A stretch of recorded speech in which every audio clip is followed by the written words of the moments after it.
Hello viewers. Welcome to the facts of the CCP's tyrannical persecution of Christians. I'm Link.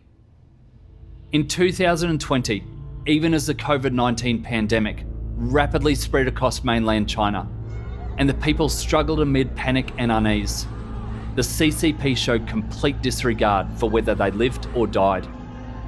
On the contrary, it intensified its suppression and persecution of the Church of Almighty God, launching a 3-year total war campaign. Following this, many Christians from the Church of Almighty God were arrested and subjected to brutal torture. Some were even persecuted to death.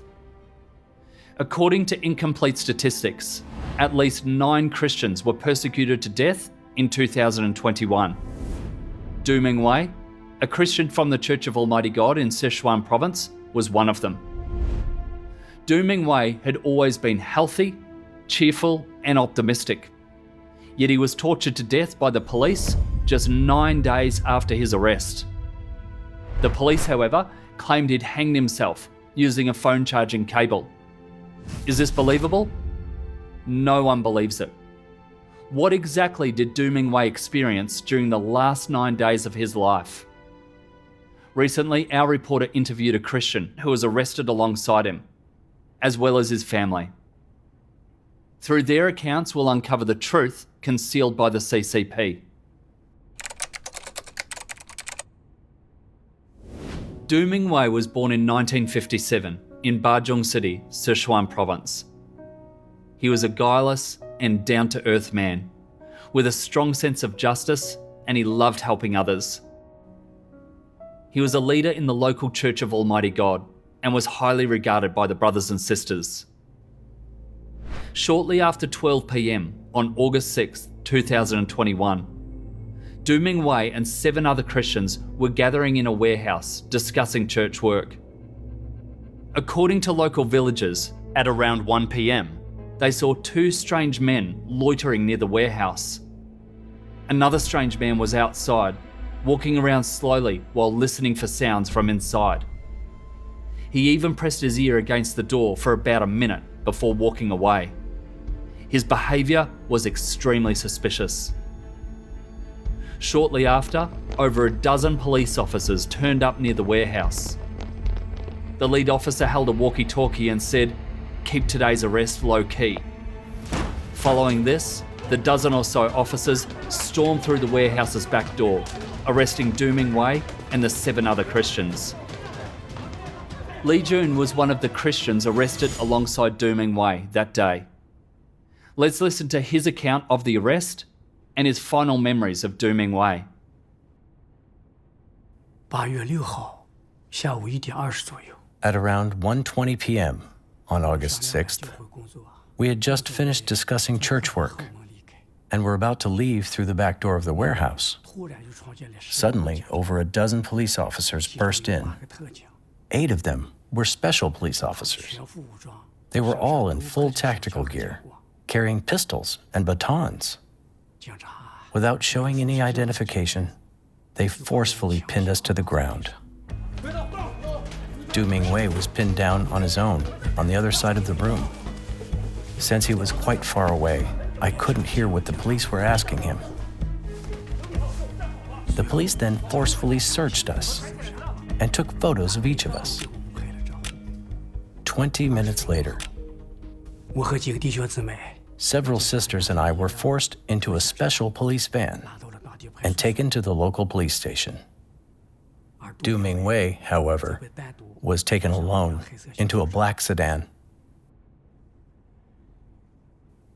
I had no idea where the police took him. It wasn't until nearly 6 p.m. when the police took us to the hospital for a physical examination that I saw Du Mingwei again.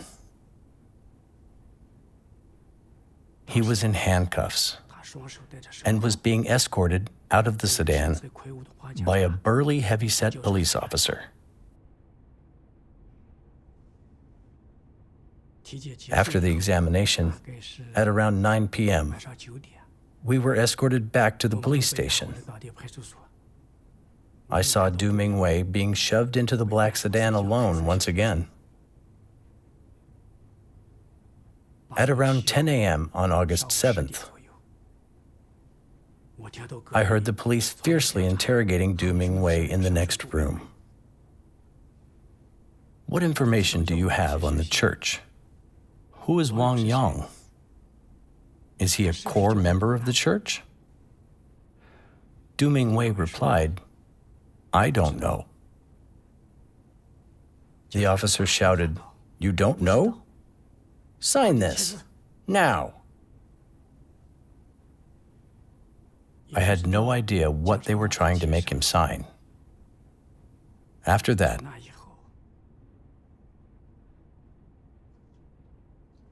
I never heard Du Mingwei's voice again.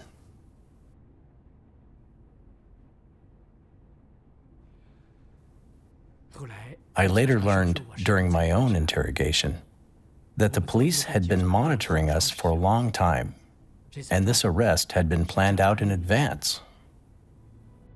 According to an insider, late at night on August 7th, the police took Li Jun and the others to a hotel. They were locked in separate rooms with an officer guarding each of them. Du Mingwei was also being held in the same hotel. From that night on, all the detainees were completely cut off from the outside world. No one knows exactly what the police did to Du Mingwei after that.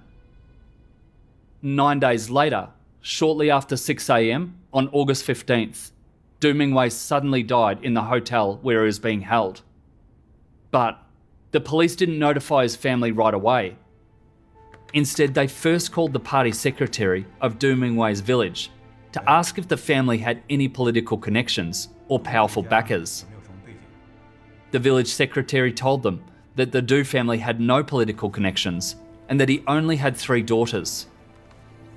Only after confirming the Du family had no political connections did the police contact Du Mingwei's eldest daughter, Du Li. They informed her that her father had died shortly after 6 a.m. that morning and told them to come to the hotel where he had died. Du Li was stunned when she heard the news. She absolutely refused to believe her father had passed away and immediately questioned the police about the cause of death. Faced with this string of questions from Du Li, the police were momentarily at a loss for words. After a few seconds' pause, they made the absurd claim that there had been a phone charging cable in the room and that Du Mingwei had used it to hang himself. After the police categorised Du Mingwei's death as suicide, Christian Gao Shulin learned more details through Du Mingwei's relative, Huang Peng. Huang Peng told me that on August 15th, the day Du Mingwei died, he had rushed to the hotel where Du was being held, along with Du Li and her husband. Huang Peng saw Du Mingwei's body with his own eyes. There was a clear ligature mark around his neck.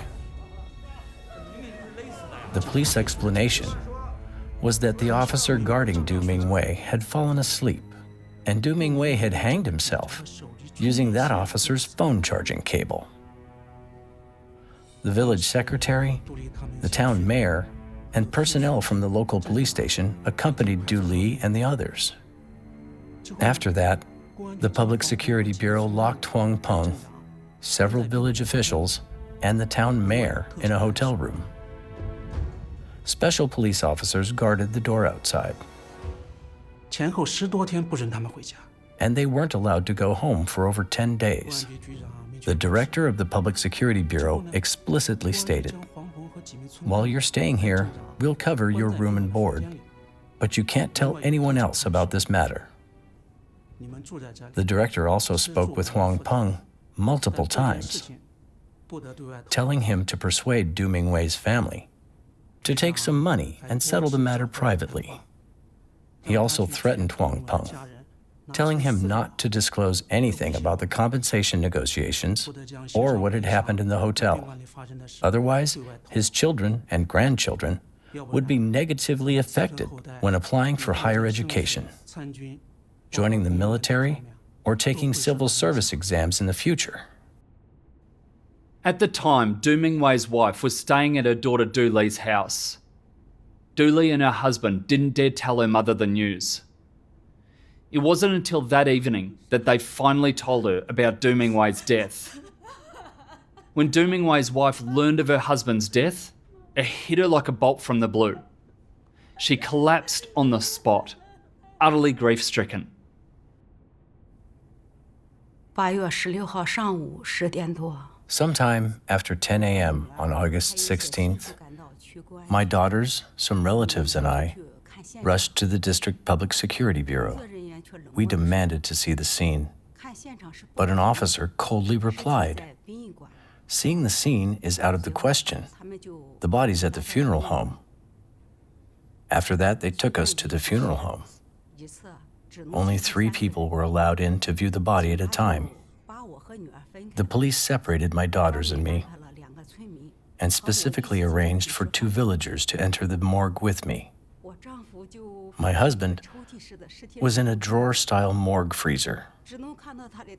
I could only see him from his head to his chest. Seeing my once cheerful and talkative husband, now lying there, ice cold, my limbs went weak. Ignoring the police trying to stop me, I pushed my way closer to his body. I reached out and pulled on the drawer, wanting to see my husband's whole body, but it wouldn't budge no matter how hard I pulled. The attendant on duty said it could only be pulled out that far. 我忍不住地哭喊。 I couldn't help but cry out, "My Mingwei, you died such a wrongful death. You died so unjustly." I wanted to look a little longer, but after only about 10 minutes, the attendant urged us to leave quickly. As he spoke, he pushed the drawer back in. 说着就将遗体推了进去。 My husband was gone, just like that, under such suspicious circumstances. They wouldn't even let me see his whole body, nor would they let me look for a little longer. At that moment, I was filled with so much anger and hatred. I was trembling all over. It felt like a boulder was pressing on my chest. My eyes were filled with tears, and my vision was blurry. I couldn't even see clearly where he had been injured. Later, our relatives told me that there was a dark ligature mark around Du Mingwei's neck. Afterward, we returned to the funeral home lobby. The more I thought about it, the more grief-stricken I became, and I couldn't help but sob uncontrollably. 我问他们，这才几天时间，你们就把他给整死了。 I asked them, "It only took you a few days to torture him to death. What law did he break?" No one there answered. After a while, a government official coldly said, "You've seen the body, he's gone. 人已经走了。 He got depressed and he hanged himself with a charging cable. Go home for now. We'll handle this." My daughters, our relatives, and I didn't believe a word they said. 要求去看现 We 场， demanded to see the 但 scene, 他们不准去。 but they refused to let us. Over the next few days, we asked the local Public Security Bureau and the court to investigate the cause of my husband's death, but they all ignored us. After we made repeated demands, the director of the Public Security Bureau was forced to come forward. He initially claimed that Du Mingwei had fallen ill and had been taken to a hospital for an examination. I immediately questioned him. "You say he was ill? What was he ill with? Why weren't we notified?" The director was left speechless. 我气得发抖。 I was shaking with anger. My nephew then asked the director, "You said he was examined. 在哪家医院？ Which hospital was it?" The director answered vaguely, "Just a hospital nearby." When my nephew pressed him for the hospital's address, he changed his story, saying Du Mingwei committed suicide by hanging himself with a police officer's phone charging cable. My nephew asked, where did he hang himself? The director couldn't answer. Shortly after, an officer who claimed to have been guarding Du Mingwei chimed in, saying he hanged himself from the window behind the door. The more the Du family heard of the police's story, the more furious they became. The police claimed Du Mingwei had fallen ill, but they could never clearly state exactly when he got ill, what illness he had, or which hospital he was treated at. If he had fallen ill, why didn't they notify his family immediately? When his family pressed them about which hospital he was treated at, why were they unable to answer, instead changing the subject to say that he'd hanged himself with the phone charging cable? What exactly were the police hiding? What were they covering up? What was the secret behind Du Mingwei's death? Faced with the police's vague statements, the Du family became even more convinced that they had persecuted him to death. That night, Du Mingwei's older sister, Du Lanying, was heartbroken upon hearing the tragic news of her brother's sudden death. 我听到弟弟突然离世的消息， When I heard the news of my brother's sudden death, I was completely stunned. 一下子空了， My mind just went blank. 根本不敢相信。 I simply couldn't believe it was true. My brother had been perfectly fine. But just a few days after being taken by the police, he was gone. He was only in his early 60s and in good health. A perfectly healthy man. Just gone like that. 要不是中共抓捕残害信神的人， My brother would still be alive today if it weren't for the CCP arresting and persecuting people who believe in God.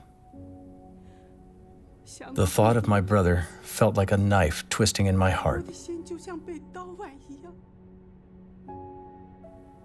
I just couldn't stop my tears from flowing.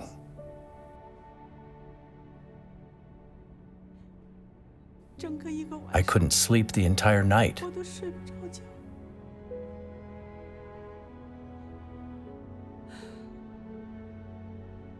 Whenever I closed my eyes, all I could see was my brother, 全是我弟弟。 just as he was when he was alive. In their grief, the Du family went to the Public Security Bureau multiple times to demand an explanation, but to no avail. To seek justice for Du Mingwei, his nephew Du Tao used his connections to find lawyers to prepare evidentiary materials. On August 25th, Du Tao and the others took the documents to the local Public Security Bureau. The director read only one page before threatening them. He stated that if they agreed to a private settlement, they could continue talking. Otherwise, 3 generations of their family would be negatively impacted when it came to their education, military service, and future employment prospects. Subjected to threats and intimidation, Du Mingwei's family was ultimately forced to agree to a negotiated settlement. Shortly after 10 a.m. on August 27th, Du Mingwei's family went to the funeral home to see him one last time.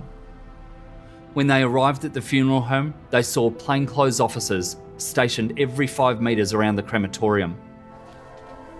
Several village officials from Du Mingwei's village were also there, keeping a close eye on the Du family. Du Mingwei's body was covered with a red cloth and placed inside a glass-top coffin. His relatives gathered around his body to say their final goodbyes. The moment someone took out a phone to take a picture, he was immediately warned by a plainclothes officer, no photos. Du Mingwei's 3 daughters wept uncontrollably. Their cries tugged at the heartstrings of everyone present, and none of the family members could hold back their tears.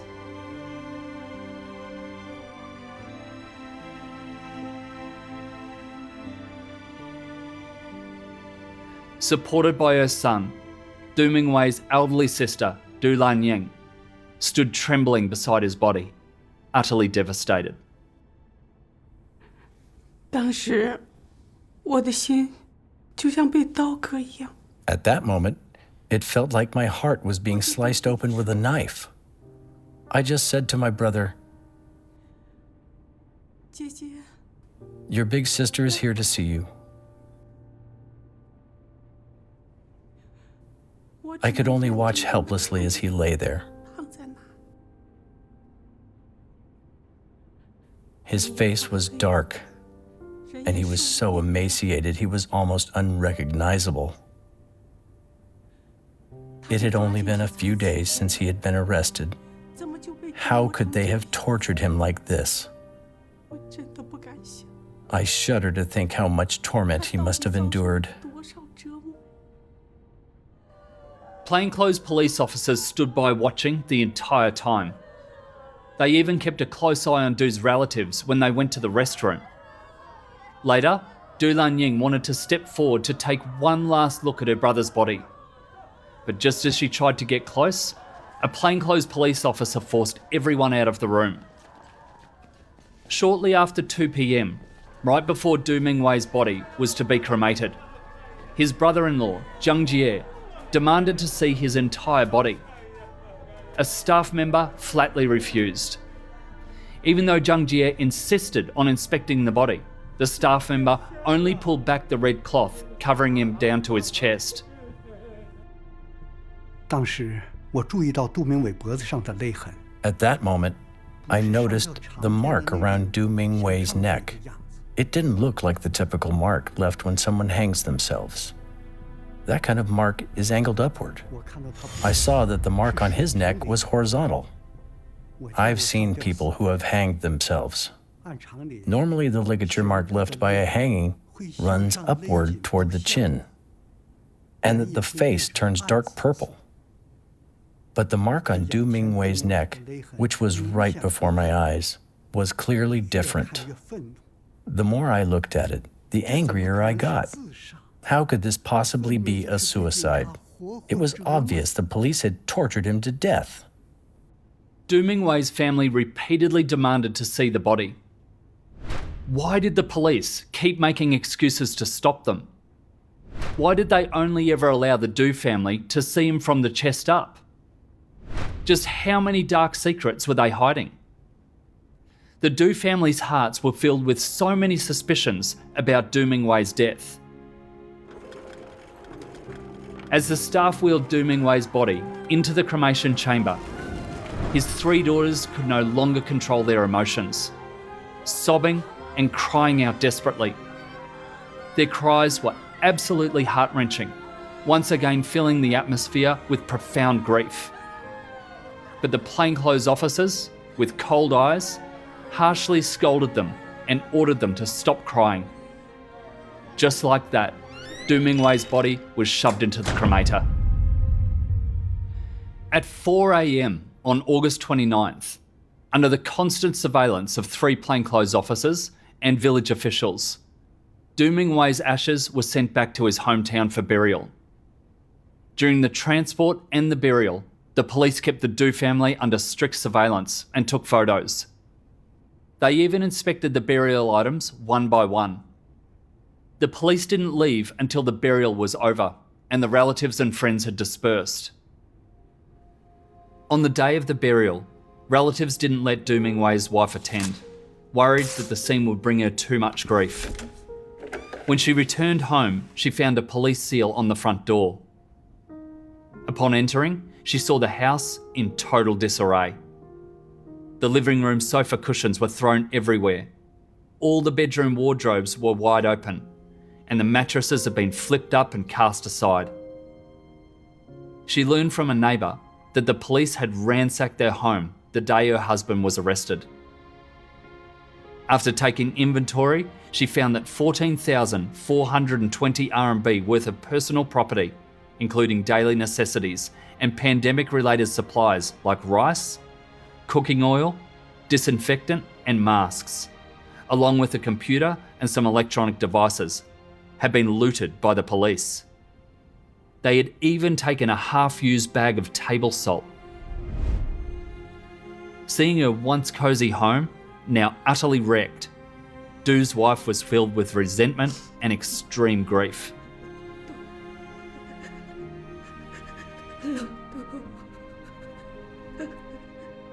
The CCP did not stop after Du Mingwei's death.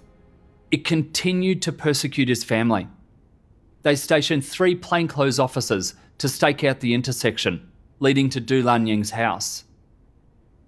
Whenever village officials spotted strangers going to her home, they would interrogate them thoroughly. They were attempting to arrest more Christians by surveilling Du Lanying. Just 4 days after Du Mingwei's death, at 9 p.m. on August 19th, 4 Christians went to visit Du Lanying. Before they even reached her house, they were intercepted and interrogated by the village secretary, the village accountant, and 3 plainclothes officers. Later, 3 of those Christians had their homes searched and were arrested by the police. The police also barged into Du Lanying's house and looked around as they pleased. At the time, the Du family was still immersed in the pain of losing their loved one, but the police continued to threaten, monitor, and persecute them, plunging this family into even deeper suffering.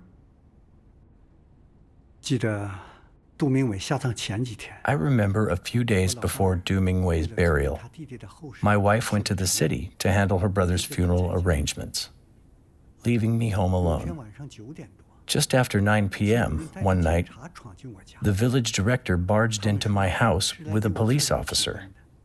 They claimed they were there to take my temperature. But actually, as soon as they entered, they started looking around and even took pictures of every room. From the way they were acting, it was obvious they were there to look for evidence of us believing in God. In the end, they found nothing and left. After the police left, I felt a pang of fear. I thought about how Du Mingwei was tortured to death just days after being arrested. If they found evidence of me believing in God and arrested me, who knows how they would torture me? The village officials are still monitoring my wife and me. If they spot any strangers coming to our house, they interrogate them, and they'll even report it to the police. We don't even have the freedom to live a normal life.